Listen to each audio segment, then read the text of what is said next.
जय श्री कृष्ण। ओम नमो भगवते वासुदेवाय नमः। आप सुन रहे हैं पौराणिक अमृतवाणी द्वारा प्रसारित महाभारत कथा।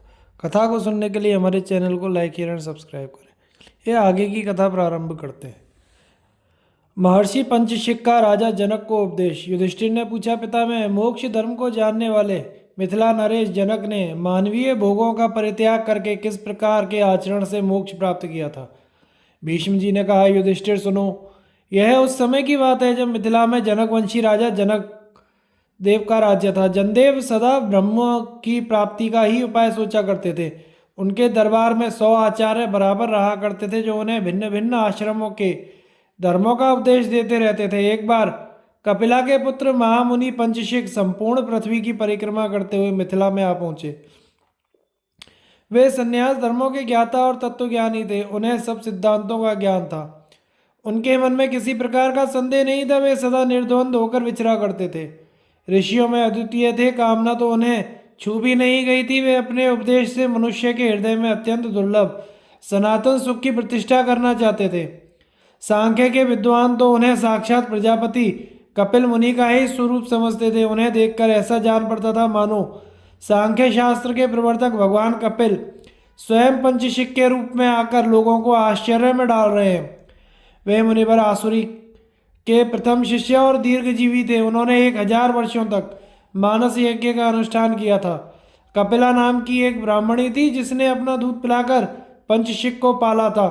उसका स्तनपान करने के कारण वे उसके पुत्र कहलाए, इसीलिए उनका नाम कापिलेय हो गया। और उन्होंने ब्रह्म में निष्ठा रखने वाले शुद्ध बुद्धि भी प्राप्त की। पंचशिख के कपिला पुत्र कहलाने का यही वृत्तांत है।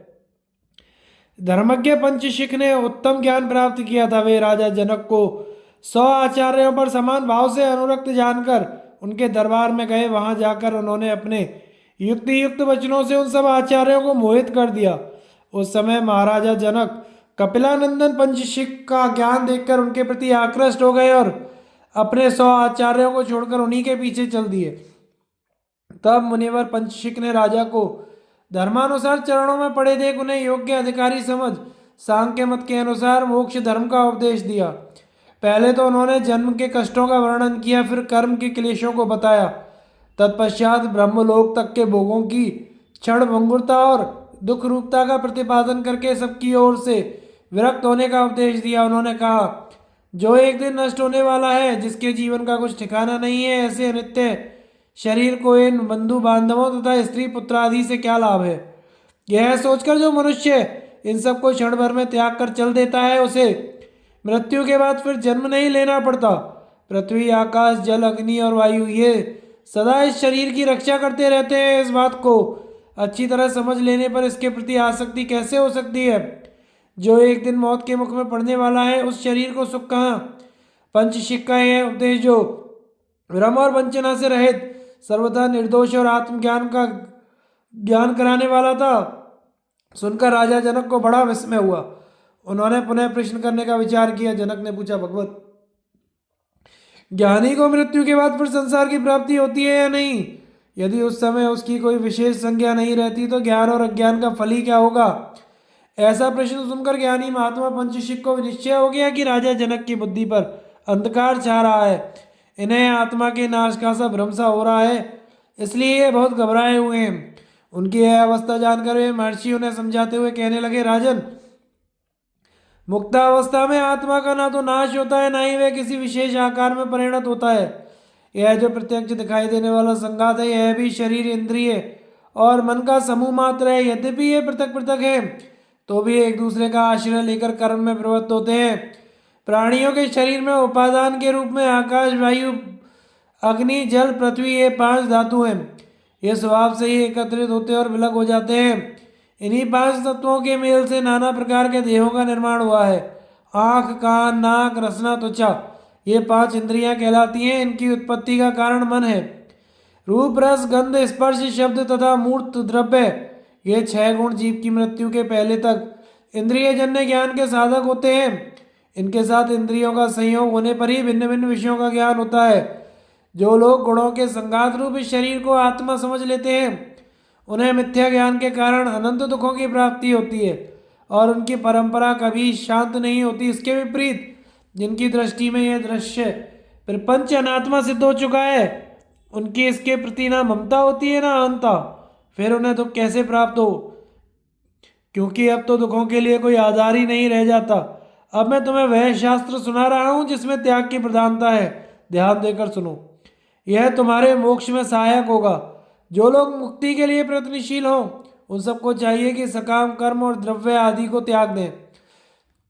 जो लोग त्याग किए बिना व्यर्थ ही विनीत होने का दावा करते हैं, उन्हें क्लेश पर क्लेश उठाने पड़ते हैं। शास्त्रों में द्रव्य का त्याग करने के लिए यज्ञ आदि कर्म, भोग का त्याग करने के लिए व्रत, दैहिक सुखों का त्याग करने के लिए तप और सब कुछ त्यागने के लिए योग के अनुष्ठान की आज्ञा दी गई है।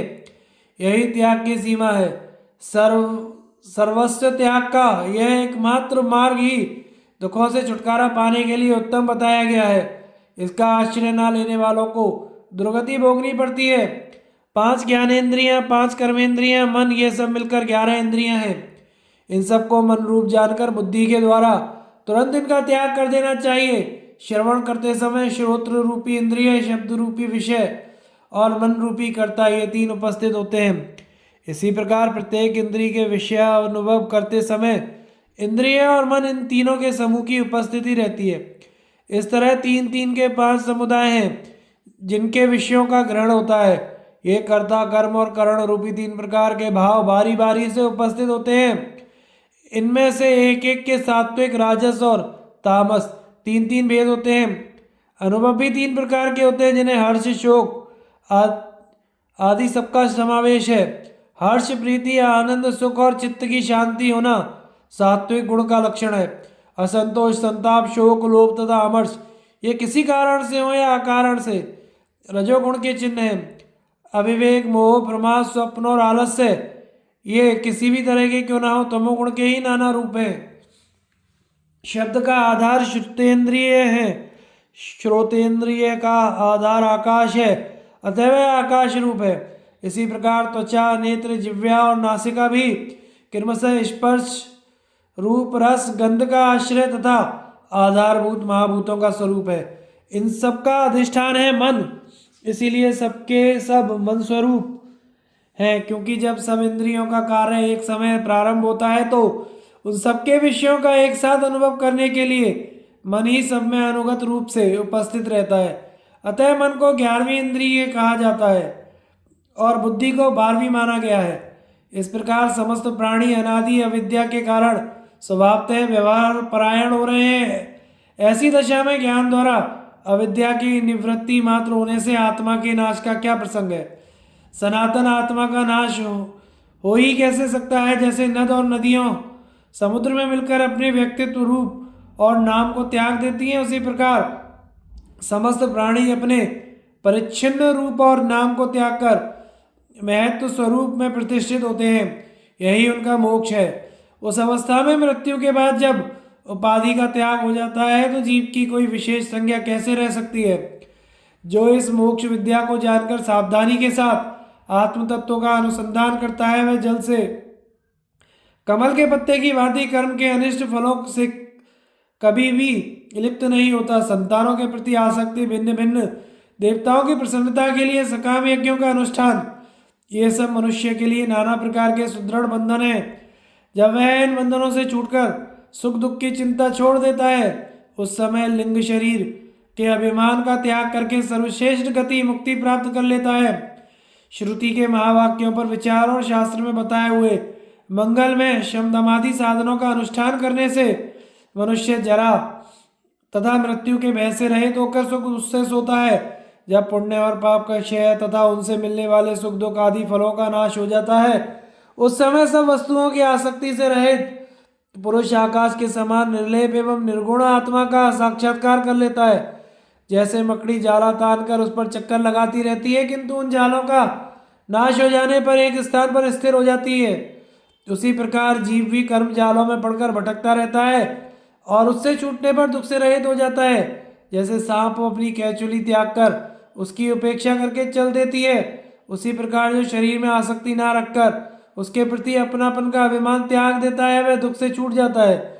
जिस प्रकार वृक्ष के प्रति आसक्ति ना रखने वाला पंछी जल में गिरते हुए वृक्ष को छोड़कर उड़ जाता है, उसी तरह जो लिंग शरीर की आसक्ति छोड़ चुका है वह मुक्त पुरुष सुख और दुख दोनों का त्याग करके उत्तम गति को प्राप्त होता है। भीष्म जी कहते हैं, आचार्य पंचशिक के बताए हुए इस अमृत में ज्ञान को सुनकर राजा जनक एक निश्चित सिद्धांत पर पहुंच गए तथा सब प्रकार के शोकों का त्याग करके वे बड़े सुख से रहने लगे। फिर तो उनकी स्थिति ही कुछ और हो गई। एक बार उन्होंने मिथिला नगरी को आग से जलती देखकर स्वयं यह उद्गार प्रकट किया कि इस नगर के जलने से मेरा कुछ भी नहीं जलता। राजन, इस अध्याय में मोक्ष तत्व का निर्णय किया गया है। जो सदा इसका स्वाध्याय और चिंतन करता रहता है वह उपद्रवों का शिकार नहीं होता, दुख तो उसके पास भटकने भी नहीं पाते, तथा जिस प्रकार राजा जनक पंचशिक के समागम से इस ज्ञान को पाकर मुक्त हो गए थे उसी प्रकार वह भी मोक्ष प्राप्त करता है। दम की महिमा तथा व्रत और तप का वर्णन। प्रहलाद द्वारा इंद्र को उपदेश। युधिष्ठिर ने पूछा, भारत, मनुष्य क्या उपाय करने से सुखी होता है और क्या करने से वह सिद्ध की भांति संसार में निर्भय होकर विचरता है। भीष्म जी ने कहा, युधिष्ठिर, वेदार्थ का विचार करने वाले वृद्ध पुरुष सामान्यतः सभी वर्णों के लिए और विशेषतः ब्राह्मण के लिए मन और इंद्रिय संयम रूप दम की ही प्रशंसा करते हैं। जिसने दम का पालन नहीं किया उसने अपने कर्मों में पूर्ण सफलता नहीं पाई, क्योंकि क्रिया, तप और सत्य इन सबका आधार दम ही है। दम से तेज की वृद्धि होती है। दम परम पवित्र बताया गया है। दमनशील पुरुष पाप और भय से रहित होकर महत पद को प्राप्त होता है। दम का पालन करने वाला मनुष्य सुख से सोता और सुख से जागता तथा सुख से संसार में विचरता है और उसका मन भी प्रसन्न रहता है। दम से ही तेज को धारण किया जाता है। दमनशील पुरुष ही रजोगुण पर विजय पाता है तथा वही भीतर के काम, क्रोध आदि शत्रुओं को अपने से पृथक देख सकता है। जिनके मन और इंद्रियां वश में नहीं है उन्हें सिंह, व्याघ्र आदि मांसाहारी जंतुओं की तरह समझकर सब प्राणी उनसे डरते रहते हैं। ऐसे उद्दंड मनुष्यों की उच्छृंखल प्रवृत्ति को रोकने के लिए ब्रह्मा जी ने राजा की सृष्टि की है। चारों आश्रमों में दम को ही श्रेष्ठ माना गया है। सब आश्रमों के धर्मों का पालन करने से जो फल मिलता है, दम के पालन से उससे भी अधिक फल मिलता है। अब मैं उन गुणों का वर्णन करता हूँ जिनकी उत्पत्ति में दम ही कारण है। कृपणता का अभाव, आवेश न आना, संतोष, श्रद्धा, क्रोध का ना आना, सरलता, अधिक बकवास ना करना, अभिमान का त्याग करना, गुरु पूजा, किसी के गुणों में दोष दृष्टि ना करना, जीवों पर दया करना, किसी की चुगली ना करना तथा लोगों की शिकायत, मिथ्या भाषण, निंदा और स्तुति से दूर रहना, सबकी भलाई की इच्छा रखना तथा भविष्य में आने वाले सुख दुख की चिंता ना करना, ये सब गुण दम के पालन से ही प्रकट होते हैं। जितेंद्रिय पुरुष किसी के साथ वैर नहीं करता, उसका सबके साथ अच्छा बर्ताव होता है। वह निंदा और स्तुति में समान भाव रखने वाला, सदाचारी, शीलवान, प्रसन्नचित्त, धैर्यवान तथा दोषों का दमन करने में समर्थ होता है। दमनशील पुरुष समस्त प्राणियों को दुर्लभ वस्तुएं देकर दूसरों को सुख पहुंचाकर स्वयं प्रसन्न और सुखी होता है। वह सबके हित में लगा रहता है और किसी से द्वेष नहीं करता। वह बहुत बड़े जलाशय की भांति गंभीर होता है, उसके मन में कभी क्षोभ नहीं होता। वह सदा ज्ञानानंद से तृप्त एवं प्रसन्न रहता है। जो समस्त प्राणियों से निर्भय है तथा जिससे संपूर्ण प्राणी निर्भय हो गए हैं, वह दमनशील एवं बुद्धिमान पुरुष सबके नमस्कार योग्य समझा जाता है। जो बहुत ही बड़ी संपत्ति पाकर हर्ष से फूल नहीं उठता और संकट पड़ने पर जिसे शोक के कारण घबराहट नहीं होती, वह द्विज, स्थिर बुद्धि वाला तथा जितेंद्रिय कहलाता है। जो शास्त्र का ज्ञाता, वैदिक कर्मों का अनुष्ठान करने वाला, सदाचारी और पवित्र है तथा सर्वदा धर्म का पालन करता रहता है, उसे महान फल की प्राप्ति होती है। जिसका अंतःकरण दूषित है, वे लोग दोष दृष्टि का अभाव, क्षमा, शांति, संतोष, मीठे वचन बोलना, सत्य भाषण, दान तथा उद्योगशीलता आदि गुणों को नहीं अपनाते। उनमें तो काम, क्रोध, लोभ, ईर्ष्या तथा डींग हाँकना आदि दुर्गुण ही रहते हैं। इसीलिए उत्तम व्रत का पालन करने वाले ब्राह्मण को चाहिए कि वह जितेंद्रिय होकर काम और क्रोध को वश में करे, ब्रह्मचर्य का पालन करते हुए घोर तपस्या में संलग्न हो जाए, मृत्यु काल की प्रतीक्षा करता हुआ निर्द्वंद होकर संसार में विचरे। युधिष्ठिर ने पूछा, महाराज, संसार के मनुष्य प्राय उपवास करने को ही तप कहते हैं, क्या वास्तव में यही तप है या उसका और कोई रूप है? भीष्म जी कहते हैं, युधिष्ठिर, गंवार लोग जो 1 महीने या 15 दिनों तक उपवास करके उसे तप मानते हैं, उससे आत्मज्ञान में बाधा पहुंचती है। इसलिए श्रेष्ठ पुरुषों की राय में वह तप नहीं है। उनके मत में तो त्याग और विनय ही उत्तम तप है। इनका पालन करने वाला मनुष्य नित्य उपवासी और सतत ब्रह्मचारी कहा गया है। त्यागी और विनयी ब्राह्मण ही मुनि देवता माना जाता है। अतः कुटुंब के साथ रहकर भी सदा धर्म पालन की इच्छा रखे, नित्य जागृत रहे, मांस कभी ना खाए, सदा पवित्र रहे, यज्ञ से बचे हुए अमृत में अन्न का भोजन तथा देवता तथा अतिथियों की पूजा करे, उससे सदा यज्ञ शिष्ट अन्न का भोक्ता, अतिथि सेवी, सेवा का व्रती, श्रद्धालु और देवता तथा ब्राह्मणों की पूजा करने वाला होना चाहिए। युधिष्ठिर ने पूछा, पितामह, मनुष्य नित्य उपवासी सतत ब्रह्मचारी यज्ञ शिष्ट अन्न का भोक्ता तथा अतिथि सेवा का व्रती कैसे होता है? भीष्म जी ने कहा, युधिष्ठिर, जो सिर्फ सवेरे और शाम को ही भोजन करता है, बीच में कुछ नहीं खाता, उसे नित्य उपवास करने वाला ही समझना चाहिए। जो द्विज केवल ऋतु स्नान के समय ही पत्नी के साथ समागम करता, सत्य बोलता, ज्ञान में स्थित रहता है, वह सदा ब्रह्मचारी ही है।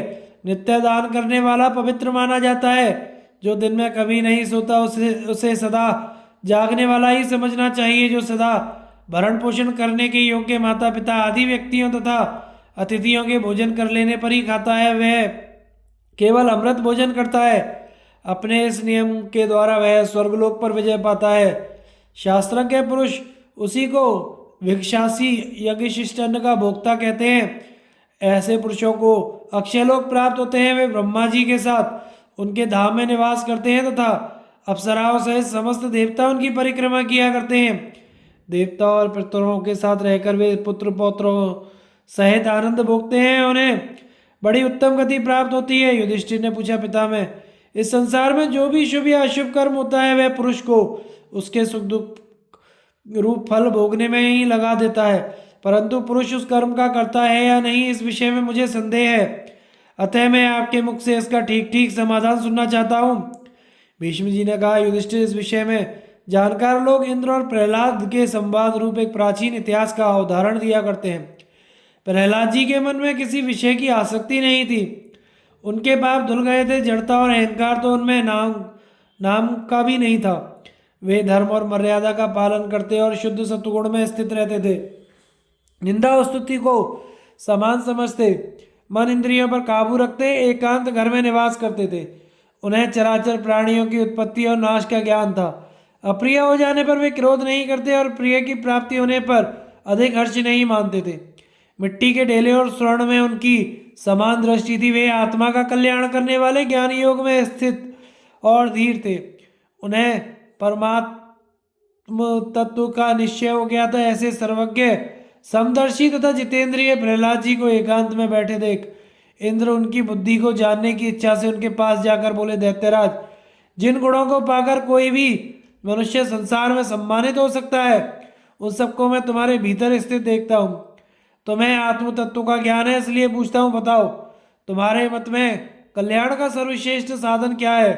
तुम रस्सियों से बांधे गए राज्य से भ्रष्ट हुए, शत्रुओं के वश में पड़े और राज्य लक्ष्मी से हीन हो गए। इस प्रकार शोचनीय स्थिति में पड़ जाने पर भी तुम्हें शोक क्यों नहीं होता? प्रहलाद, अपने ऊपर संकट देखकर भी तुम निश्चिंत कैसे हो? तुम्हारी यह स्थिति आत्मज्ञान के कारण है या धैर्य के? इंद्र के इस प्रकार पूछने पर निश्चित सिद्धांत रखने वाले धीर बुद्धि प्रहलाद जी ने अपने ज्ञान का वर्णन करते हुए मधुरवाणी में कहा। प्रहलाद जी बोले, जो प्राणियों की प्रवृत्ति और निवृत्ति को नहीं जानता, उसी को अविवेक के कारण मोह हो जाता है। ज्ञानी को कभी मोह नहीं होता। सब तरह के भाव, अभाव और स्वभाव से आते जाते रहते हैं। उनके लिए पुरुष का कोई प्रयत्न नहीं होता और प्रयत्न के अभाव में पुरुष कर्ता नहीं हो सकता। फिर भी उसे कर्तापन का अभिमान हो जाता है। जो आत्मा को शुभ या अशुभ कर्मों का कर्ता मानता है, उसकी बुद्धि को तत्व का ज्ञान न होने के कारण मैं दोष से आवृत्त समझता हूँ। इंद्र, यदि पुरुष ही करता होता तो वह अपने कल्याण के लिए जो कुछ भी करता वह सब अवश्य सिद्ध हो जाता। उसे अपने प्रयत्न में कभी हार नहीं खानी पड़ती। किंतु देखा यह जाता है कि इष्ट के लिए प्रयत्न करने वालों को प्राय अनिष्ट की प्राप्ति होती है। इष्ट की प्राप्ति से वे वंचित रह जाते हैं। अतः पुरुष का प्रयत्न कहाँ रहा? कितने ही प्राणियों को किसी प्रयत्न के बिना ही हम लोग अनिष्ट की प्राप्ति और इष्ट का निवारण होते देखते हैं। यह बात स्वभाव से ही होती है। कितने ही सुंदर और बुद्धिमान पुरुष भी कुरूप और गंवार मनुष्य से धन पाने की आशा करते दिखाई देते हैं। जब शुभ और अशुभ सभी प्रकार के गुण स्वभाव की ही प्रेरणा से प्राप्त होते हैं तो किसी को भी उन पर अभिमान करने का क्या कारण है। मैं तो निश्चित रूप से यही मानता हूँ कि स्वभाव से ही सब कुछ मिलता है। मेरी आत्मनिष्ठ बुद्धि भी इसके विपरीत विचार नहीं रखती। यहाँ पर जो शुभ और अशुभ फल की प्राप्ति होती है उसमें लोग कर्म को ही कारण मानते हैं। अतः मैं तुमसे कर्म के विषय का पूर्णतः वर्णन करता हूँ, सुनो। संपूर्ण कर्म स्वभाव को ही लक्षित कराने वाला है, जो कार्यों को तो जानता है किंतु उनको करने वाली प्रकृति को नहीं जानता। उसी को अविवेक के कारण मोह हो जाता है। जो इस बात को समझता है उसे मोह नहीं होता। सभी भाव स्वभाव से ही उत्पन्न होते हैं। इस प्रकार जो ठीक ठीक जानता है उसका दर्प या अभिमान क्या बिगाड़ सकता है। इंद्र, मैं धर्म की पूरी पूरी विधि तथा संपूर्ण भूतों की अनित्यता को जानता हूँ, इसलिए सबको नाशवान समझकर किसी के लिए शोक नहीं करता। ममता, अहंकार तथा कामनाओं का त्याग कर सब प्रकार के बंधनों से रहित हो आत्मनिष्ठ एवं असंग रहकर प्राणियों की उत्पत्ति और विनाश को देखता रहता हूँ। जो मन और इंद्रियों को अधीन करके तृष्णा और कामना को छोड़ चुका है, सदा विनाशी आत्मा पर ही दृष्टि रखता है, उसे कभी कष्ट नहीं होता। प्रकृति और उसके कार्यों के प्रति मेरे मन में ना राग है ना द्वेष। ना तो मैं किसी को अपना द्वेषी समझता हूँ, ना अत्यंत आत्मीय ही मानता हूँ। मुझे ऊपर स्वर्ग की, नीचे पाताल की तथा बीच लोक मृत्यु लोक की भी कामना नहीं होती। ज्ञान, विज्ञान अथवा ज्ञेय के लिए मैं अभिलाषा नहीं करता। इंद्र ने कहा, प्रहलाद, जिस उपाय से ऐसी बुद्धि और इस तरह की शांति प्राप्त होती है उसे पूछता हूँ, बताओ। प्रहलाद ने कहा, इंद्र, सरलता, सावधानी, बुद्धि की निर्मलता, चित्त की स्थिति तथा बड़े बूढ़ों की सेवा करने से पुरुष को महत पद की प्राप्ति होती है। इन गुणों को अपनाने पर स्वभाव से ही ज्ञान प्राप्त हो जाता है, स्वभाव से ही शांति मिलती है तथा जो कुछ भी तुम देख रहे हो सब स्वभाव से ही प्राप्त होता है। दैत्यराज प्रहलाद के इस उत्तर को सुनकर इंद्र को बड़ा विस्मय हुआ। उन्होंने बहुत प्रसन्न होकर प्रहलाद के वचनों की प्रशंसा की। इतना ही नहीं, त्रिभुवनपति इंद्र ने दैत्यराज का पूजन भी किया और फिर उनकी आज्ञा लेकर अपने धाम स्वर्गलोक को चले गए। इंद्र का नमुची और बलि के साथ संवाद, काल की महिमा का वर्णन। भीष्म जी कहते हैं, युधिष्ठिर, इसी विषय में एक और पुराने इतिहास का उदाहरण दिया जाता है। एक समय की बात है, इंद्र नमुची नामक दैत्य के पास जाकर कहने लगे, नमुचे, तुम रस्सियों से बांधे गए राज्य से भ्रष्ट हुए, शत्रुओं के वश में पड़े और राज्य लक्ष्मी से हीन हो गए। इस प्रकार शोक का अवसर आने पर भी तुम्हें शोक नहीं होता, यह तो बड़े आश्चर्य की बात है। नमुची ने कहा, इंद्र, शोक करने से शरीर को कष्ट होता है और शत्रु प्रसन्न होते हैं, फिर शोक क्यों किया जाए। शोक से दुख दूर करने में कोई सहायता भी तो नहीं पहुंचती, इसलिए मैं सबको नाशवान समझकर किसी वस्तु के लिए शोक नहीं करता। संताप करने से रूप, कांति, आयु और धर्म सबका नाश हो जाता है। अतः समझदार पुरुष को वैमनस्य के कारण आए हुए दुख की चिंता छोड़कर मन ही मन अपने कल्याण का उपाय सोचना चाहिए। इसमें संदेह नहीं कि पुरुष जब कल्याण में मन लगाता है तभी उसके संपूर्ण अर्थ सिद्ध होते हैं। जगत का शासन करने वाला एक ही है, दूसरा नहीं। वही गर्भ में रहने वाले प्राणी का भी शासन करता है। उसकी जैसी प्रेरणा होती है उसी के अनुसार मैं भी कार्य करता हूँ। पुरुष को जो वस्तु जिस प्रकार प्राप्त होने वाली होती है वह उस प्रकार मिल ही जाती है। जिस वस्तु की जैसी होनार होती है वह वैसी ही होती है। विधाता जीव को जिस जिस गर्भ में डालता है वहीं उसे रहना पड़ता है। वह अपनी इच्छा के अनुसार कहीं नहीं रह सकता। अपने ऊपर जो यह अवस्था पड़ी है ऐसी ही होनार्थी इस तरह के का भाव रखकर जो उस परिस्थिति को सहर्ष स्वीकार कर लेता है उसे कभी मोह नहीं होता। बारी बारी से सब पर कष्ट पड़ता है, उसके लिए किसी पर दोष नहीं लगाया जा सकता। दुख पाने का कारण तो यह है कि पुरुष वर्तमान परिस्थिति से द्वेष करके अपने को उसका कर्ता मान बैठता है। ऋषि, देवता, बड़े बड़े असुर, वैदिक ज्ञान में बढ़े हुए पुरुष तथा वनवासी मुनि, इनमें से कौन है जिस पर आपत्ति नहीं आती, किंतु जिन्हें सत्य और असत का ज्ञान है वे मोह में नहीं पड़ते। विद्वान पुरुष कभी क्रोध नहीं करते, किसी विषय में आसक्त नहीं होते, दुख पाने पर खेद नहीं करते, सुख मिलने पर हर्ष के मारे फूले नहीं उठते, तथा आर्थिक कठिनाइयों या संकट के समय शोकग्रस्त नहीं होते। वे हिमालय की तरह स्वभाव से ही अविचल होते हैं, जिसे उत्तम अर्थ सिद्धि मोह में नहीं डालती। कभी संकट पड़ने पर जो धैर्य नहीं खो बैठता और सुख दुख तथा दोनों के बीच की अवस्था भी समान भाव से सेवन करता है, वही मनुष्य श्रेष्ठ समझा जाता है। जो धर्म के तत्व को समझकर उसके अनुसार बर्ताव करता है, वही श्रेष्ठ पुरुष है। जो वस्तु नहीं मिलने वाली होती है, उसको कोई मंत्र, बल, पराक्रम, बुद्धि, पुरुषार्थशील, सदाचार और धन संपत्ति से भी नहीं पा सकता। फिर उसके लिए शोक क्यों किया जाए? जीव के प्रारब्ध में जितने सुख और दुख का भोग बधा है, उतना ही वह पाता है। जहाँ जाने का प्रारब्ध होता है, वहीं जाता है, तथा जो कुछ उसे पाना है उसी को प्राप्त करता है। यह समझकर जो कभी मोहित नहीं होता और सब प्रकार के दुखों में निश्चिंत रहता है, वही सर्वश्रेष्ठ मनुष्य है। युधिष्ठिर ने पूछा, भरतश्रेष्ठ, जो मनुष्य बंधु बांधवों अथवा राज्य का नाश हो जाने से घोर संकट में पड़ गया हो, उसके कल्याण का क्या उपाय है? संसार में आपसे बढ़कर कोई वक्ता नहीं है, इसीलिए यह बात आपसे पूछ रहा हूं। भीष्म जी ने कहा, युधिष्ठिर, जिसके स्त्री पुत्र मर गए हो, सुख छिन गया हो तथा धन भी नष्ट हो गया हो, इन कारणों से जो कठिन विपत्ति में फंस गया हो, उसका तो धैर्य धारण करने में ही कल्याण है तात। जो बुद्धिमान सदा सात्विक वृत्ति का सहारा लिए रहता है, उसी को ऐश्वर्य और धैर्य की प्राप्ति होती है तथा वही कार्य करने में कुशल होता है। इसके विषय में भी एक प्राचीन इतिहास का उदाहरण देता हूं, जो बलि और इंद्र के संवाद के रूप में है। देवासुर संग्राम में दैत्य और दानवों का भयंकर संहार हो चुका था। वामन रूपधारी भगवान विष्णु ने अपने पैरों से तीनों लोगों को नापकर अधिकार में कर लिया था। 100 यज्ञों का अनुष्ठान करने वाले इंद्र देवताओं के राजा थे। चारों वर्णों के लोग अपने अपने धर्म में स्थित थे। देवताओं की खूब पूजा होती थी। त्रिभुवन का अभ्युदय हो रहा था और सबको सुखी देखकर ब्रह्मा जी भी प्रसन्न थे।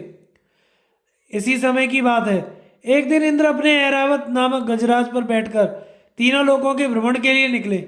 उनके साथ रुद्र, वसु, आदित्य, अश्विनी कुमार, ऋषिगण, गंधर्व, नाग, सिद्ध तथा विद्याधर भी थे।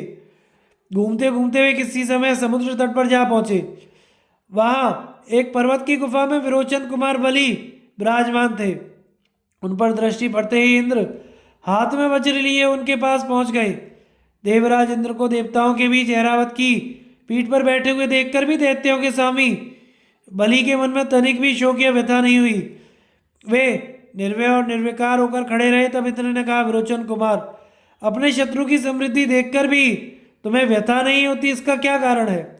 पराक्रम, वृद्ध पुरुषों की सेवा अथवा तप से अंतःकरण शुद्ध हो जाने के कारण तो तुम्हें शोक नहीं होता। दूसरों के लिए तो ऐसा आचरण सर्वदा कठिन है।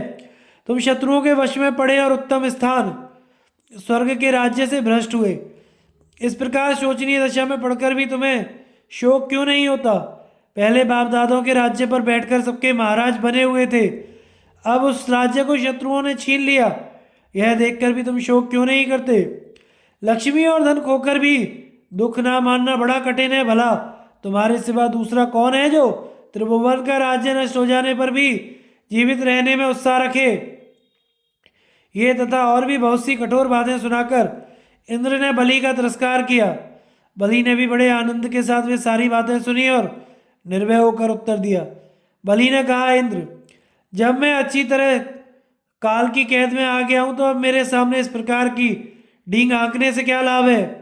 देखता हूं आज वज्र उठाए सामने खड़े हो। पहले तुम में इतनी ताकत नहीं थी, अब किसी तरह शक्ति आ गई है तो इतनी शेखी बघाड़ते हो।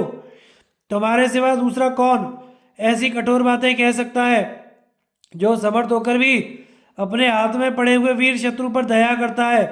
वही महापुरुष माना गया है। जब दो व्यक्तियों में युद्ध होता है तो एक की जीत और दूसरे की हार निश्चित होती है। इसलिए तुम ऐसा ना समझ लो कि मैं अपने बल और पराक्रम से ही विजय पाई है। आज तो तुम्हारी दशा अच्छी और मेरी इसके विपरीत है। यह तुम्हारे या मेरे प्रयत्न का फल नहीं है, अतः तुम मेरा अपमान ना करो। समय समय पर जीव को कभी सुख और कभी दुख मिलता ही रहता है। जैसे काल ने इस समय तुम्हें राजा के पद पर पहुंचाया है, इसी तरह कभी वह मुझे भी पहुंचाएगा। जब समय खराब आता है तो काल से पीड़ित मनुष्य को विद्या, तप, दान, मित्र, बंधु बांधव भी नहीं बचा पाते। सैकड़ों आघात करके भी आने वाले अनर्थ को नहीं रोक सकता। इंद्र, जो अपने को इस परिस्थिति का कर्ता मानते हो, यह अभिमान तुम्हारे ही दुख का कारण होगा। यदि पुरुष स्वयं ही करता होता तो उसको दूसरा कोई उत्पन्न करने वाला ना होता, किंतु वह तो दूसरे के द्वारा उत्पन्न होता है, इसलिए ईश्वर के सिवा और कोई करता नहीं है। देवराज, तुम्हारी बुद्धि गंवारों की सी है, इसलिए एक ना एक दिन अवश्य होने वाले और अपने नाश की ओर तुम्हारी दृष्टि नहीं जाती। संसार में कुछ मूर्ख भी हैं जो तुम्हें अपने ही पराक्रम से उत्तम पदवी को प्राप्त हुए समझकर बहुत बड़ा मानते हैं, किंतु मेरे जैसा मनुष्य जो संसार की स्थिति को जानता हो, समय के प्रभाव से आपत्ति में पड़कर भी शोक, मोह अथवा भ्रम में कैसे पड़ सकता है। मैं, तुम या दूसरे लोग जो देवताओं के स्वामी होने वाले हैं, एक दिन उसी मार्ग पर जाएंगे जिस पर पहले सैकड़ों इंद्र जा चुके हैं। यद्यपि आज तुम दुर्दर्श हो और अत्यंत तेज से दैदीप्यमान हो रहे हो, किंतु याद रखना, समय आने पर तुम भी मेरी तरह काल के शिकार बन जाओगे। अब तक देवताओं के हजारों इंद्र काल के गाल में चले गए हैं। काल पर किसी का वश नहीं चलता।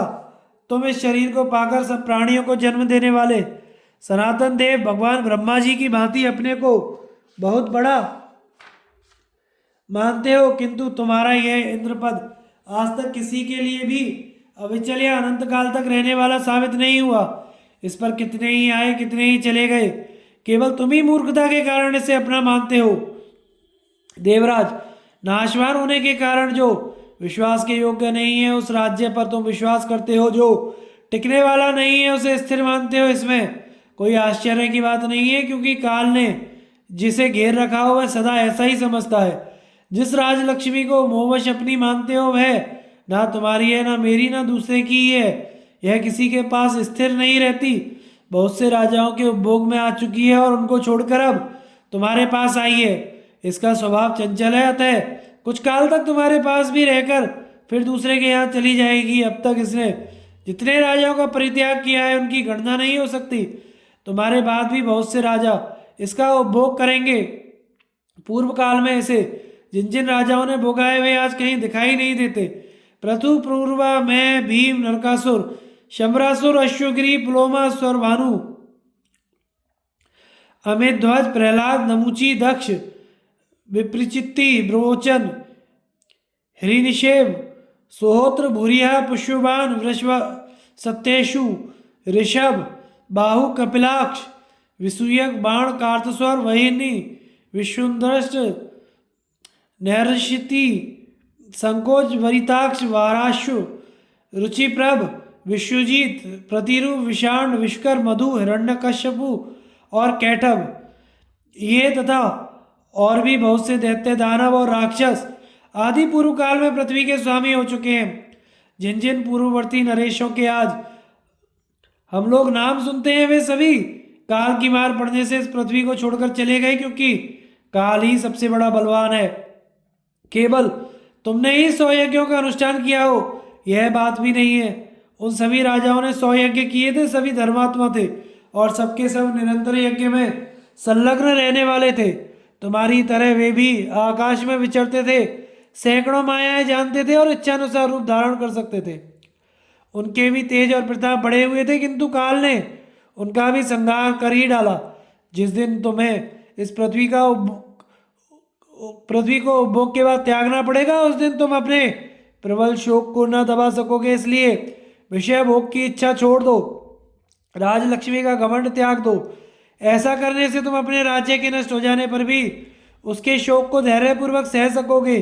शोक के समय शोक ना करो और हर्ष के अवसर पर हर्ष से फूल ना उठो। इंद्र, इस कटु सत्य के लिए क्षमा करना अब देर नहीं है। तुम पर भी काल का आक्रमण होने ही वाला है, तुम्हें भी उससे भय प्राप्त होगा। इस समय तुम अपने तीखे वचनों से मुझे छेदे डालते हो। मैं शांत होकर बैठा हूँ, इसलिए तुम अपने को बहुत बड़ा मान रहे हो, किंतु याद रखो, जिस काल का मुझ पर धावा हुआ है वही तुम पर चढ़ाई करेगा। देवताओं के 1000 वर्ष पूर्ण होने तक ही तुम्हें इंद्र होकर रहना है। देवेंद्र, तुम मुझे जानते हो और मैं तुमको जानता हूँ, फिर मेरे सामने लाज छोड़कर इतनी डींग क्यों हाँकते हो। जब मैं राजा था उस समय जो पुरुषार्थ दिखा चुका हूँ, उससे तुम अपरिचित नहीं हो। कई बार युद्धों में तुम मेरा पराक्रम देख चुके हो। एक ही दृष्टांत देना काफी होगा। पहले जब देवासुर संग्राम हुआ था उस समय की बात तुम्हें भूली ना होगी। मैंने अकेले ही समस्त आदित्यों, रुद्रों, साध्यों, वसुओं और मरुदगणों को परास्त किया था। मेरे वेग से देवताओं में भगदड़ मच गई थी। तुम्हारे सिर पर भी पर्वतों के कितने शिखर मैंने फोड़ डाले थे। किंतु इस समय मैं क्या कर सकता हूँ? काल का उल्लंघन करना कठिन है। तुम्हारे हाथ में वज्र रहने पर भी मैं केवल मुक्के से मारकर तुम्हें मौत के घाट उतार सकता हूँ।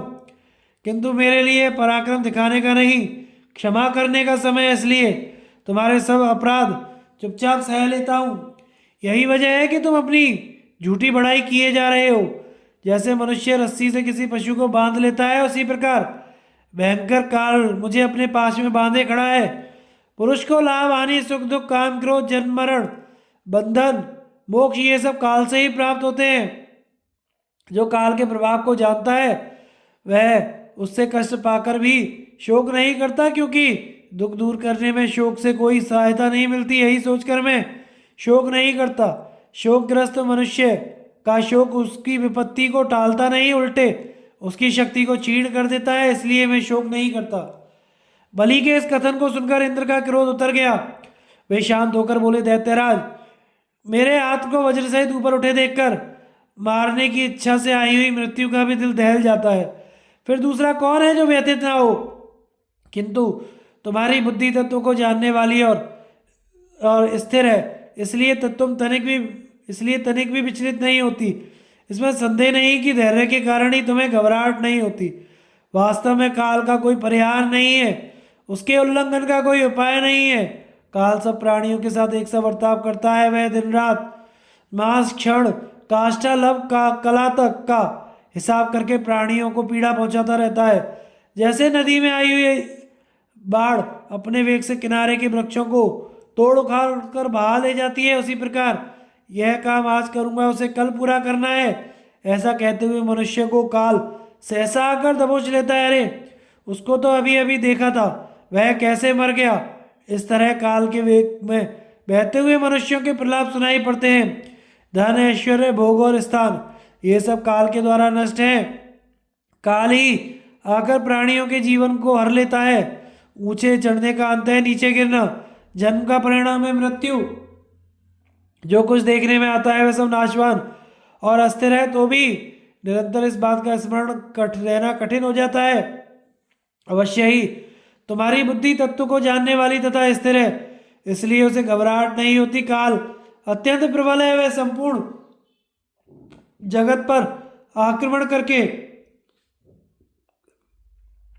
सबको अपनी आंच में पका रहा है। काल इस बात को नहीं देखता कि कौन बड़ा है और कौन छोटा, वह सबको अपनी आंख में झोंकता जाता है, फिर किसी को भी चेत नहीं होता। लोग ईर्ष्या, अभिमान, लोभ, काम, क्रोध, भय, स्पृहा और मोह में फंसकर अपनी सुध-बुध खो बैठे हैं। किंतु तुम विद्वान, ज्ञानी और तपस्वी हो, काल की लीला और उसके तत्व को जानते हो, संपूर्ण शास्त्रों के ज्ञान में निपुण हो तथा तत्व के विवेचन में कुशल और ज्ञानियों में श्रेष्ठ हो। मेरा तो ऐसा विश्वास है कि तुमने अपनी बुद्धि से संपूर्ण लोकों का तत्व जान लिया है। तुम सर्वत्र विचरते हुए सबसे मुक्त हो, कहीं भी तुम्हारी आसक्ति नहीं है। तुमने अपनी इंद्रियों को जीत लिया है, इसीलिए रजोगुण और तमोगुण तुम्हारा स्पर्श नहीं कर सकते। तुम हर्ष और शोक से रहित आत्मा की उपासना करते हो। सब प्राणियों के प्रति तुम्हारा सौहार्द है, किसी के प्रति वैर नहीं। तुम्हारे चित्त में सदा शांति बनी रहती है। तुम्हें देखकर मेरे मन में दया का संचार हो आया है। मैं तुम्हारे जैसे ज्ञानी को बंधन में रखकर मारना नहीं चाहता। अब मेरी ओर से तुम्हें कोई बाधा नहीं पहुंचेगी। तुम स्वस्थ और सुखी रहो। ऐसा कहकर गजराज पर बैठे हुए इंद्र वहां से चले गए और संपूर्ण असुरों को जीत लेने के पश्चात सबके एक छत्र सम्राट होकर आनंद से रहने लगे। उस समय उत्तम ब्राह्मणों ने उनकी स्तुति की और वे स्वर्ग में लौटकर सुखपूर्वक अपने दिन व्यतीत करने लगे।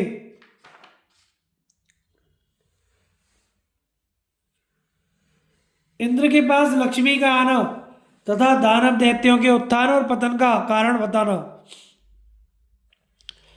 युधिष्ठिर ने पूछा, पितामह, जिस पुरुष का उत्थान या पतन होने वाला होता है उसके पूर्व लक्षण कैसे होते हैं, ये बताने की कृपा करें।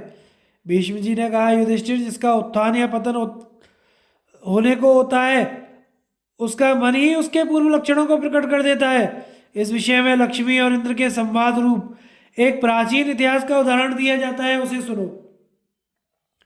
एक समय की बात है, देवर्षि नारद सवेरे उठकर पवित्र जल में स्नान करने के लिए ध्रुवलोक के द्वार से प्रकट हुई गंगा जी के तट पर गए और उनके भीतर उतरे। इतने में ही वज्रधारी इंद्र भी उसी तट पर आ पहुंचे जहां नारद जी स्नान कर रहे थे। फिर दोनों ने एक ही साथ गोते लगाए और मन को एकाग्र करके संक्षेप से गायत्री मंत्र का जाप किया। तत्पश्चात वे गंगा जी के किनारे, जहाँ सुवर्णमयी बालों का फैली हुई थी, बैठ गए और अनेकों पुण्य आत्माओं, देवर्षियों और महर्षियों के मुंह से सुनी हुई कथाएं कहने सुनने लगे। अभी दोनों एकाग्रचित होकर वार्तालाप कर ही रहे थे, इतने में किरण जाल से मंडित भगवान सूर्य नारायण का उदय हुआ। तब उन दोनों ने खड़े होकर सूर्योपस्थान किया। इसी समय उन्हें आकाश में एक दिव्य ज्योति दिखाई पड़ी जो क्रमशः निकट आती जान पड़ी। यह भगवान विष्णु का एक विमान था जो अपनी आभा से तीनों लोगों को प्रकाशित करता हुआ अनुपम शोभा पा रहा था। नारद और इंद्र ने उस विमान में साक्षात लक्ष्मी देवी का दर्शन किया जो कमल के पत्ते पर विराजमान थी। सुंदरी स्त्रियों में सर्वश्रेष्ठ लक्ष्मी देवी उस उत्तम विमान से उतरकर इंद्र और नारद जी के पास आई। इंद्र भी नारद जी के साथ आगे बढ़े और देवी के पास जाकर उन्हें प्रणाम किया। तत्पश्चात अपना नाम निवेदन करके उनकी विधिवत पूजा की और पूछा, देवी तुम कौन हो, कहाँ से आती हो और कहाँ जा रही हो? लक्ष्मी जी बोली, इंद्र, तीनों लोकों के चराचर प्राणी मेरे स्वरूप को प्राप्त होकर परमात्मा के साथ मिलने के लिए निरंतर उद्योग करते रहते हैं। मैं संपूर्ण प्राणियों को ऐश्वर्य प्रदान करने के लिए सूर्य की किरणों से खिले हुए कमल में प्रकट हुई हूँ। मुझे लोग पद्माश्री और पद्मालिनी कहते हैं। मैं ही लक्ष्मी, भूति, श्री, श्रद्धा, मेधा, सनंती, विजित, स्थिति, धृति, सिद्धि, समृद्धि, स्वाहा, स्वधा, नियति और स्मृति हूँ। धर्मशील पुरुषों के देश में, नगर में और घर में मेरा निवास है। मैं युद्ध में पीठ न दिखाकर विजय से सुशोभित होने वाले शूरवीर राजा के शरीर में सदा मौजूद रहती हूँ। नित्य धर्माचरण करने वाले बुद्धिमान, ब्राह्मण, वक्त, सत्यवादी, विनयी तथा दानशील पुरुषों में भी सदा निवास करती हूँ। मैं सत्य और धर्म से बंधकर पहले असुरों में रहती थी, किंतु अब उन्हें धर्म के विपरीत देखकर तुम्हारे यहाँ रहने का विचार करती हूँ। इंद्र ने पूछा, देवी, दैत्यों का आचरण पहले कैसा था जिससे तुम उनके पास रहती थी, और अब क्या देखा जो उन्हें छोड़कर मेरे पास आ गई हो? लक्ष्मी जी ने कहा, जो अपने धर्म का पालन करते हो, धैर्य से कभी विचलित नहीं होते, ऐसे प्राणियों के भीतर मेरा निवास होता है। पहले दैत्य लोग अध्ययन और ज्ञान यज्ञ में संलग्न रहते थे। देवता, पितर, गुरु और अतिथियों की पूजा करते थे। उनमें सदा सत्य बोलने की प्रवृत्ति थी।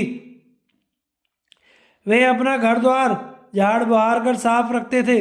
प्रतिदिन अग्निहोत्र किया करते थे। गुरु सेवी, जितेंद्रिय, ब्राह्मण, भक्त तथा सत्यवादी थे। उनमें श्रद्धा थी, क्रोध नहीं। वे दानी थे, किंतु किसी की निंदा नहीं करते थे। ईर्ष्या छोड़कर स्त्री, पुत्र, मंत्री आदि सेवकों का भरण पोषण करते थे। उनमें अमर्ष, लाख डांट नहीं थी। सबका स्वभाव अच्छा था, सभी दयालु थे।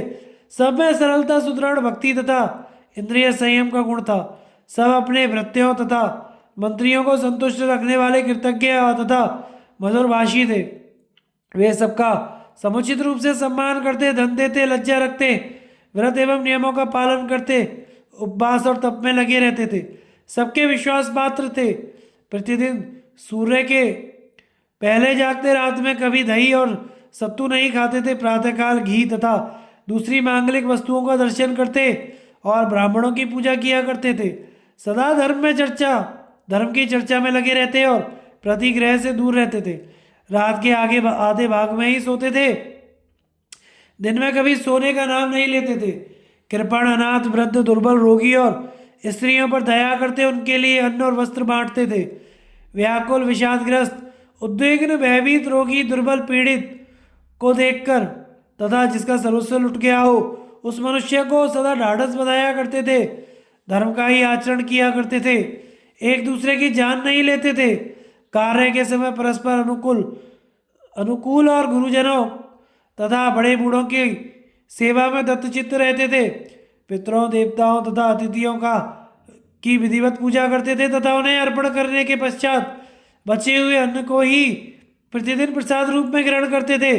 सभी सत्यवादी और तपस्वी थे, वे उत्तम भोजन बनवाकर उसे अकेले ही नहीं खाते थे, पहले दूसरों को देकर पीछे अपने उपभोग में लाते थे। सब प्राणियों को अपने ही समान समझकर उन पर दया रखते थे। चतुरता, सरलता, उत्साह, अहंकारहीनता, परम सौहार्द, क्षमा, सत्य, दान, तप, पवित्रता, दया, कोमल वाणी तथा मित्रों से प्रगाढ़ प्रेम, ये सभी सद्गुण उनमें सदा मौजूद रहते थे। निद्रा, आलस्य, प्रसन्नता, दोष दृष्टि, अविवेक, असंतोष, विषाद और कामना आदि दोष उनके भीतर न प्रवेश नहीं करने पाते थे। इस प्रकार उत्तम गुणों वाले दानवों के पास में सृष्टि काल से लेकर अब तक अनेकों युगों से रहती आई हूँ, किंतु अब समय के उलटफेर से उनके गुणों में विपरीतता आ गई है।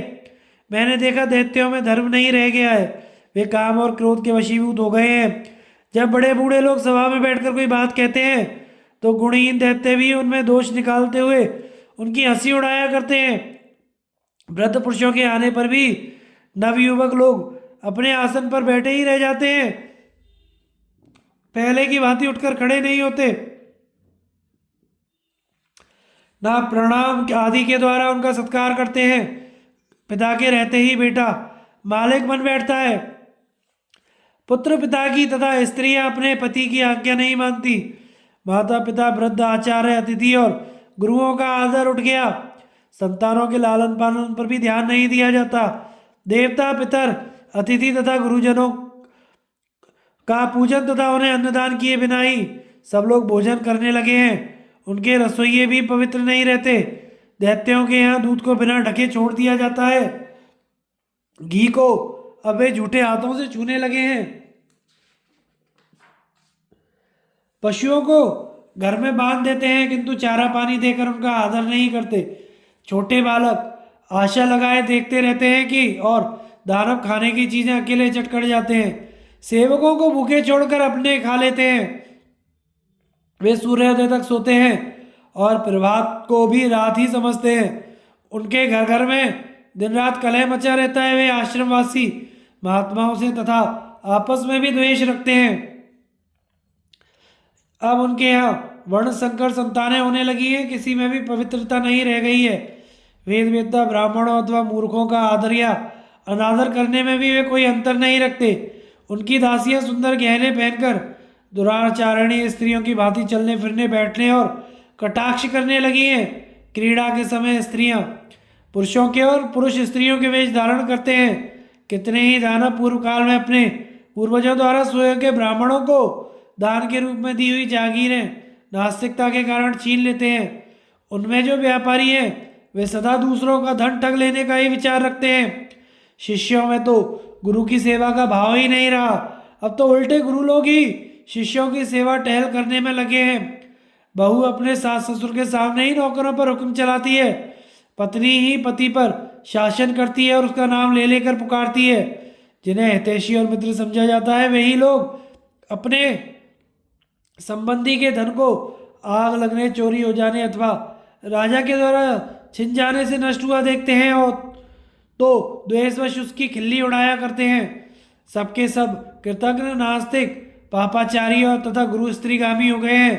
जो चीज़ नहीं खानी चाहिए वह भी खाते हैं और धर्म की मर्यादा तोड़कर मनमाने आचरण करते हैं। इसीलिए अब उनके बदन पर वह पहले का सा तेज नहीं रहा। देवेंद्र, जब से इन दैत्यों ने धर्म के विपरीत आचरण शुरू की कर दिया है तब से मैंने यह निश्चय किया है कि अब इनके घर में नहीं रहूंगी। यही वजह है जिससे उन्हें त्याग कर स्वयं तुम्हारे पास आ गई हूँ। तुम मुझे स्वीकार करो।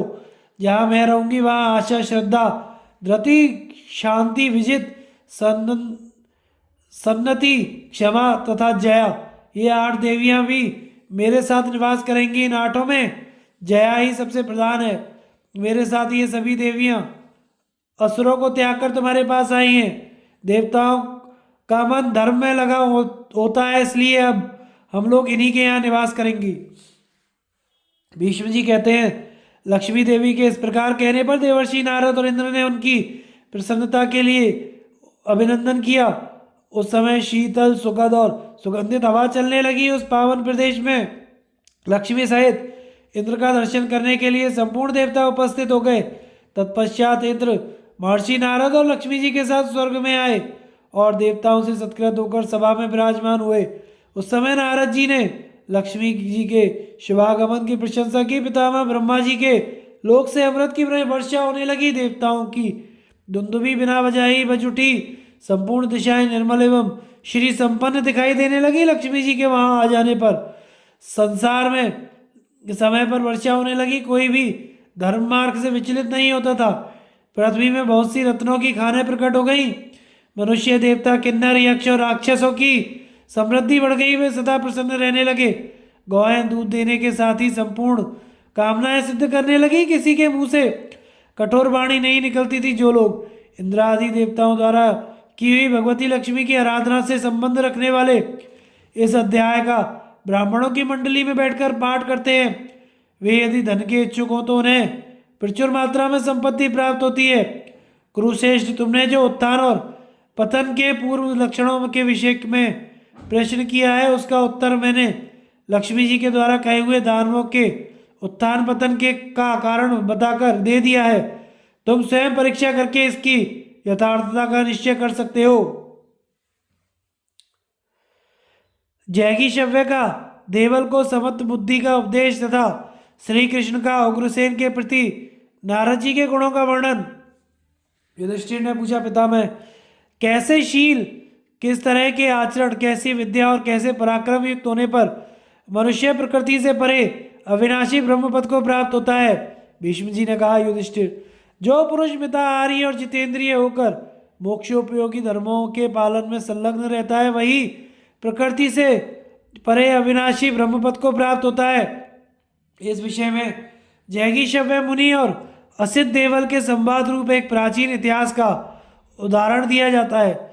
एक बार संपूर्ण धर्मों को जानने वाले महाज्ञानी जैगीषव्य मुनि से असित देवल ने इस प्रकार पूछा, मुनिवर, यदि आपको कोई प्रणाम करे तो आप अधिक प्रसन्न नहीं होते, निंदा करे तो उस पर क्रोध नहीं करते, यह आपकी बुद्धि कैसी है, कहाँ से प्राप्त हुई है और उसका क्या फल है?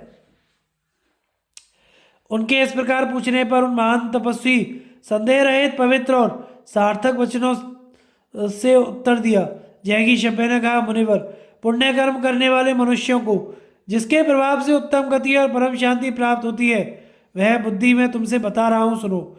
महात्मा पुरुषों की कोई निंदा करे, प्रशंसा के गीत गाए अथवा उनके सदाचार पुण्य कर्मों पर पर्दा डाले, किंतु वे सबके प्रति एक सी बुद्धि रखते हैं, उनसे कोई कटु वचन कह दे तो वे उसके बदले में कुछ भी नहीं कहते, बुराई करने वाले की भी बुराई नहीं करते, स्वयं मार खाकर भी मारने वाले को नहीं मारना चाहते, भविष्य में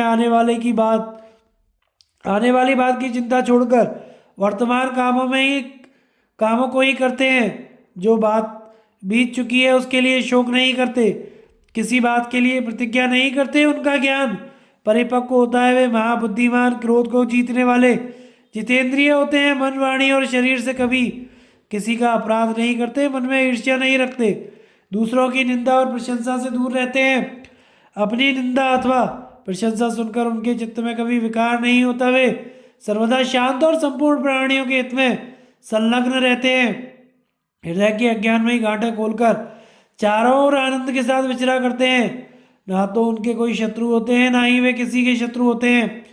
जो मनुष्य ऐसा धर्म का आचरण करते हैं वे सदा सुख से जीवन बिताते हैं, जो धर्मज्ञ होकर धर्म के अनुसार चलते हैं वे सुखी होते हैं, तथा जो धर्म मार्ग से भ्रष्ट हो जाते हैं उन्हें सदा दुख उठाना पड़ता है। मैंने भी धर्म मार्ग का अभी अवलंबन किया है, अतः अपनी निंदा सुनकर क्यों किसी से द्वेष करूं अथवा प्रशंसा सुनकर भी किस लिए हर्ष मानूं? ना निंदा से मेरी हानि होती है, ना प्रशंसा से लाभ। तत्ववेत्ता को चाहिए कि अपमान को अमृत समझकर उससे संतुष्ट हो और सम्मान को विष तुल्य जानकर उससे डरता रहे। निर्दोष महात्मा पुरुष अपमानित होने पर भी इस लोक और परलोक में सुख से सोते हैं, किंतु उनका अपमान करने वाला मनुष्य अपने ही अपराध से मारा जाता है। जो बुद्धिमान उत्तम गति प्राप्त करना चाहते हैं वे इस व्रत का आचरण करके सुखी होते हैं और इंद्रियों को अपने अधीन करके अविनाशी ब्रह्मपद को प्राप्त कर लेते हैं। उन्हें जो गति प्राप्त होती है वह देवता, गंधर्व, पिशाच और राक्षसों के लिए भी दुर्लभ है। युधिष्ठिर ने पूछा, पितामह, संसार में कौन मनुष्य सब लोगों का प्रिय और समस्त गुणों से युक्त है? भीष्म जी ने कहा, युधिष्ठिर, तुम्हारे इस प्रश्न के उत्तर में मैं श्री कृष्ण और उग्रसेन के का संवाद सुनाता हूँ जो नारद जी के विषय में हुआ था। एक दिन उग्रसेन ने श्री कृष्ण से कहा, जनार्दन, सब लोग नारद जी के गुणों की प्रशंसा करते हैं, इससे जान पड़ता है वे बड़े ही गुणवान हैं, अतः तुम मुझसे उनके गुणों का वर्णन करो। श्री कृष्ण ने कहा, राजन सुनिए, मैं नारद जी के उत्तम गुणों को संक्षेप में बताता हूँ। वे जैसे विद्वान हैं वैसे ही सच्चरित्र भी हैं, किंतु अपनी सच्चरित्रता का उनके मन में तनिक भी अभिमान नहीं है, इसीलिए उनका सर्वत्र आदर होता है। नारद जी में असंतोष, क्रोध, चपलता और भय आदि दुर्गुण नहीं है। वे किसी कामना या लोभ के कारण अपनी बात नहीं पलटते, अतः सबके पूज्य हैं। आध्यात्म शास्त्र के विद्वान, क्षमाशील, शक्तिमान, जितेंद्रिय, सरल और सत्यवादी होने के कारण उनकी सब जगह पूजा होती है। तेज, यश, बुद्धि, ज्ञान, विनय, उत्तम कुल और तपस्या में भी वे सबसे बड़े हुए हैं। उनका स्वभाव बहुत अच्छा है, वे सबका आदर करते हैं और पवित्र रहते हैं और अच्छी बातें कहते हैं, किसी से भी ईर्ष्या नहीं रखते। उन्हें इन्हीं गुणों के कारण उनका सर्वत्र सम्मान होता है। वे सबकी भलाई करते हैं, उनके मन में जरा भी मैल नहीं है, उनकी सहन शक्ति बढ़ी हुई है तथा वे सबको समान दृष्टि से देखते हैं, इसलिए उनका ना कोई प्रिय है ना अप्रिय। उन्हें अनेकों शास्त्रों का ज्ञान है और उनका कथा कहने का ढंग भी बड़ा विचित्र है। उन्हें पूर्ण पांडित्य होने की साथ ही लालसा, शठता का अभाव है। कृपणता, क्रोध और लोभ आदि दोष तो उन्हें छू भी नहीं गए हैं। मुझमें उनकी दृढ़ भक्ति है, उनका हृदय शुद्ध है, वे शास्त्रों के ज्ञाता, दयालु और मोह आदि दोषों से रहित हैं। उनकी बुद्धि में संदेह के लिए स्थान नहीं है, वे बड़े अच्छे वक्ता हैं। उनका मन विषय भोगों की ओर नहीं जाता, वे कभी अपनी प्रशंसा नहीं करते, ईर्ष्या से दूर रहते हैं और मीठी वाणी बोलते हैं, इसलिए उनका सर्वत्र आदर होता है। वे किसी शास्त्र में दोष दृष्टि नहीं करते, समय को व्यर्थ नहीं खोते और अपने मन को वश में रखते हैं। उनकी बुद्धि पवित्र है, उन्हें समाधि से कभी तृप्ति नहीं होती। वे कर्तव्य पालन के लिए सदा उद्यत रहते हैं और कभी प्रमाद नहीं करते। लोग उन्हें अपनी भलाई के कामों में सदा लगाए रखते हैं, वे किसी गुप्त रहस्य को प्रकट नहीं करते। धन मिलने से उन्हें प्रसन्नता नहीं होती और ना मिलने से दुख नहीं होता। उनकी बुद्धि स्थिर और मन आसक्ति रहित है, इसलिए सब जगह के लोग उनकी पूजा करते हैं। वे संपूर्ण गुणों से सुशोभित, कार्य कुशल, पवित्र, निरोग और समय का मूल्य समझने वाले और परम प्रिय आत्म तत्व के ज्ञाता हैं। भला उनसे कौन प्रेम नहीं करेगा।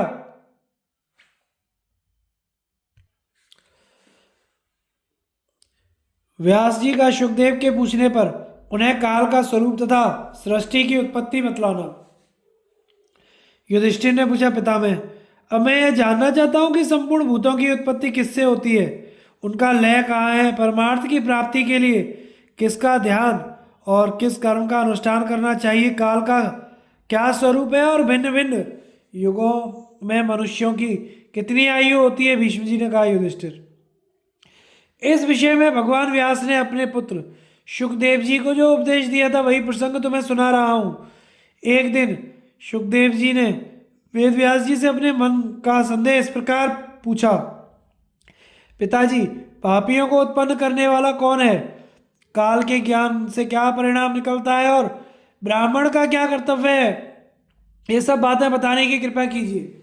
व्यास जी ने कहा, बेटा, सृष्टि के प्रारंभ में अनादि अनंत अजन्मा दिव्य अजर अमर अविकारी अतर्क्य और ज्ञानातीत ब्रह्मी था, वह काल स्वरूप है। काल के कला, काष्ठा आदि जितने वेद हैं सब उसी के अवयव हैं। महर्षियों ने 15 निमेष की एक काष्ठा, 30 काष्ठा की एक कला, 30 कला और 3 काष्ठा का एक मुहूर्त और 30 मुहूर्त का एक रात दिन माना है। 30 दिन रात का एक मास और 12 मास का एक वर्ष होता है। एक वर्ष में 2 अयन होते हैं जिन्हें दक्षिणायन और उत्तरायण कहते हैं। मनुष्य लोक के दिन रात का विभाग सूर्य करते हैं, रात सोने के लिए और दिन काम करने के लिए। मनुष्यों के एक मास में पितरों का एक दिन रात होता है। शुक्ल पक्ष उनका दिन है, कृष्ण पक्ष उनकी रात्रि। मनुष्यों का एक वर्ष देवताओं के एक दिन के बराबर है। मनुष्यों का एक वर्ष देवताओं के एक दिन रात के बराबर है। उत्तरायण उनका दिन है और दक्षिणायन रात्रि। मनुष्यों के जो रात दिन बताए गए हैं उन्हीं के हिसाब से अब मैं ब्रह्मा के रात दिन बतलाता हूँ। साथ ही चारों युगों की वर्ष संख्या भी अलग अलग बता रहा हूँ। देवताओं के 4000 वर्षों का एक सतयुग होता है। इसमें 400 दिव्य वर्षों की संध्या होती है और उतने ही वर्षों का संध्यांश भी होता है। इसी प्रकार एक सतयुग की पूरी आयु 4800 दिव्य वर्षों की है। शेष 3 युगों में यह संख्या क्रमशः 1/4 घटती जाती है, अर्थात संध्या और संध्यांशों सहित त्रेता युग 3600 वर्षों का, द्वापर 2400 वर्षों का और कलयुग 1200 वर्षों का होता है। ये चारों युग प्रभाव रूप से सदा रहने वाले लोगों को धारण करते हैं। यह युगात्मक काल ब्रह्मवेत्ताओं के सनातन ब्रह्म का स्वरूप है। सतयुग में धर्म और सत्य के चारों चरण मौजूद रहते हैं। उस समय धर्म और सत्य का पूरा पूरा पालन होता है, कोई भी अधर्म में प्रवृत्त नहीं होता। अन्य युगों में क्रमशः धर्म का एक एक चरण नष्ट होता जाता है और चोरी, असत्य, छल कपट आदि के द्वारा अधर्म की वृद्धि होती रहती है। सतयुग के मनुष्य निरोग और पूर्ण काम होते हैं। उनकी आयु 400 वर्षों की होती है। त्रेता युग में उनकी आयु 1/4 घटकर 300 वर्षों की रह जाती है। इस प्रकार द्वापर में 200 और कलयुग में 100 वर्षों की आयु पूरी आयु होती है। त्रेता आदि युगों में वेदों का स्वाध्याय कम होने लगता है। मनुष्यों की आयु घटती जाती है, कामनाओं की पूर्ति में बाधा पहुंचने लगती है। वेदाध्ययन के फल में भी न्यूनता आ जाती है। युगों के रास के अनुसार सतयुग, त्रेता, द्वापर और कलयुग में मनुष्यों के धर्म भी भिन्न भिन्न होते हैं। सतयुग में तपस्या को सबसे बड़ा धर्म माना गया है। त्रेता में ज्ञान को उत्तम बताया गया है। द्वापर में यज्ञ को और कलयुग में एकमात्र दान ही श्रेष्ठ कहा गया है। इस प्रकार देवताओं के 12,000 वर्षों का एक चतुर्युग होता है। 1000 चतुर्युग बीतने पर ब्रह्मा का एक दिन पूरा होता है। इतने ही युगों की उनकी एक रात्रि भी होती है। भगवान ब्रह्मा अपने दिन के आरंभ में संसार की सृष्टि करते हैं और रात्रि में जब प्रलय का समय होता है तो सबको अपने में लीन करके योग निद्रा का आश्रय लेकर सो जाते हैं। फिर प्रलय का अंत होने अर्थात रात बीतने पर वे जाग उठते हैं। इस प्रकार 1000 चतुर्युग का जो ब्रह्मा का एक दिन बताया गया है उतनी ही बड़ी जो उनकी रात्रि बतलाई गई है। उसको जो लोग ठीक ठीक समझे हुए हैं वे ही काल के तत्व को जानने वाले हैं। रात्रि समाप्त होने पर जागृत हुए ब्रह्मा जी पहले महातत्व को उत्पन्न करते हैं, फिर उससे स्थूल जगत को धारण करने वाले मन की उत्पत्ति होती है। बेटा, तेजो में ब्रह्म ही सबका बीज है, उसी से यह संपूर्ण जगत उत्पन्न हुआ है। उस एक ही भूत से स्थावर और जंगम दोनों की उत्पत्ति होती है। ऊपर बता आए हैं कि ब्रह्मा जी अपने दिन के प्रारंभ में जागकर सृष्टि की रचना आरंभ करते हैं। सबसे पहले माया से महत्व तत्व उत्पन्न होता है, उससे स्थूल सृष्टि का आधारभूत मन उत्पन्न होता है। फिर सृष्टि की इच्छा से प्रेरित होने पर मन नाना प्रकार के आकार धारण करता है, उससे शब्द गुण वाले आकाश की उत्पत्ति होती है। तत्पश्चात जब आकाश में विकार होता है तो उससे अत्यंत पवित्र और बलवान वायु तत्व का आविर्भाव होता है। उसका गुण स्पर्श माना गया है। वायु के विकृत होने पर उससे ज्योतिर्मय अग्नि तत्व प्रकट होता है, उसका गुण है रूप। फिर तेज में विकार आने पर उससे रसमय जल तत्व की उत्पत्ति होती है और जल से पृथ्वी तथा उसके गुण गंध का प्रादुर्भाव होता है। पीछे प्रकट हुए वायु आदि भूत अपने पूर्ववर्ती भूतों के गुण के भी गुण धारण करते हैं। पंच महाभूत, 10 इंद्रियें, मन, इन 16 तत्वों से शरीर का निर्माण हुआ है। इन सब का आश्रय होने के कारण ही देह को शरीर कहते हैं। शरीर के उत्पन्न होने पर उसमें जीव के भोगावशिष्ट कर्मों के साथ सूक्ष्म महाभूत प्रवेश करते हैं। समस्त प्रजा के आदिकर्ता होने के कारण ब्रह्मा जी को प्रजापति कहते हैं। वे ही चराचर प्राणियों की सृष्टि करते हैं। देवता, ऋषि, पितर, मनुष्य, नाना प्रकार के लोग, नदी, समुद्र, दिशा, पर्वत, वनस्पति, किन्नर, राक्षस, पशु, पक्षी, मृग तथा सर्पों को भी वे ही उत्पन्न करते हैं। और नित्य और अनित्य पदार्थों की सृष्टि भी उन्होंने ही की है। सृष्टि के प्रारंभ में जिन प्राणियों के द्वारा जैसे कर्म किए गए होते थे, दूसरी बार जन्म लेने पर भी वे उन पूर्वकृत कर्मों की ही वासना से प्रभावित होने के कारण वैसे ही कर्म करने लगते हैं। एक जन्म में मनुष्य हिंसा, अहिंसा, कोमलता, कठोरता, धर्म, अधर्म, सच और झूठ आदि जिन गुणों को अपनाता है, दूसरे जन्म में भी उनके संस्कारों से प्रभावित होकर उन्हीं गुणों को पसंद करता है और वैसे ही कार्यों में लग जाता है। सत्व गुण में स्थित समदर्शी पुरुष तप को ही जीव के कल्याण का मुख्य साधन बतलाते हैं। तप का मूल है शम और दम। पुरुष अपने मन में जिन जिन कामनाओं की इच्छा करता है, उन सबको वह तपस्या से प्राप्त कर लेता है। जगत की उत्पत्ति करने वाले परमात्मा की प्राप्ति भी तप से ही होती है। तपोबल से ही मनुष्य समस्त प्राणियों पर अपना प्रभुत्व स्थापित करता है। तप के ही प्रभाव से महर्षियों ने संपूर्ण जन्म में पढ़े हुए वेदों का स्मरण किया। तप शक्ति से ही संपन्न होकर ही ब्रह्मा जी ने आदि अंत से रहित वेद विद्या का ज्ञान प्राप्त किया तथा उसे परवर्ती ऋषियों में फैलाया। अपनी रात्रि का अंत होने पर ब्रह्मा जी ने जिन प्राणियों को जन्म दिया, उनके नाम, नाना प्रकार के भेद, तप, धार्मिक कर्म, यज्ञ, कीर्ति तथा मोक्ष के साधनों को वेदों के अनुसार ही प्रकाशित किया। ऋषियों के नाम, देवताओं की उत्पत्ति, प्राणियों के अनेकों रूप और उनके कर्म आदि का विधान भी वेद वाक्यों के अनुरूप ही हुआ है। ब्रह्म के दो स्वरूप हैं, एक शब्द ब्रह्म, दूसरा पर ब्रह्म।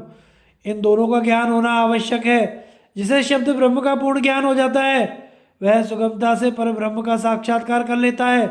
सतयुग के लोग ऋग्वेद, यजुर्वेद और सामवेद में बतलाए हुए सकाम यज्ञों को आत्मा से पृथक देखकर ध्यान योग रूप तप का अनुष्ठान करते थे।